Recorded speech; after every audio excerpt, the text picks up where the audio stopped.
of things that's going on over there in China. There's a lot of chatter about the things that they are doing over there, including three of the problems that they have for sure. The uninformed population, the overbuilding that they're doing there, and the shifting markets. They're in a lot of trouble economically, which I believe it's probably on purpose, but who knows here? But they got a campaign that they're doing over there. You were speaking to me about this earlier about the campaign that they're doing to what was it? It was the gosh, my mind is blanking. Anti-corruption.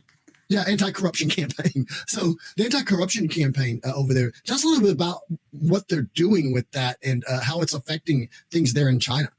Yeah, absolutely. So anti-corruption campaign is a campaign actually raised ever since she stepped up in the office as president of the Chinese Communist Party. It is a common tactic that a CCP leader used anti-corruption campaign to oppose against his political opponents inside the Chinese Communist Party. In fact, that recently we just found, a more CCP state-run news agency and social media now started to report on anti-corruption campaign in funeral services, in crematory industries, and this has raised the concerns. Right, and people usually don't pay attention to funeral services in their daily life. However, according to Mr. Guo's whistleblowing messages years ago, that all of the Chinese funeral services and crematoria production services were heavily controlled by CCP's top officials' families. Their profits have been largely connected with the former Vice Premier Wang Qishan. So we did see a signal of the anti-corruption campaign now are pointing out even to former Chinese Communist Party leaders as well.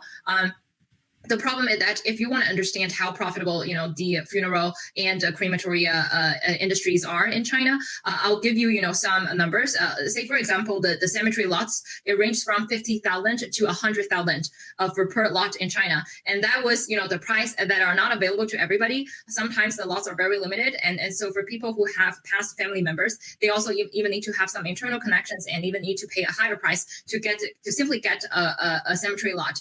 And so this is how Chinese Communist Party make money ever since people are, being born in this world in mainland China, and even up until that, the ashes are now buried in cemetery lots. So this is how CCP controlled the entire gatherings and revenues of each Chinese citizens earned ever since they were born. And you were correct, right? The fake economy of the Chinese Communist Party has now become a disaster. I'll give you one example. And in some of the southern cities in China, for example, Guangzhou or Shenzhen, these cities were used to known for a prosperous job market. And so each summer, millions of college students and university interns head to the south to look for proper jobs and work opportunities. And this year, if you're going into different factories, most of the HRs and the talent agencies are telling these college students that the best hourly rate that they can gain was $1 US per hour.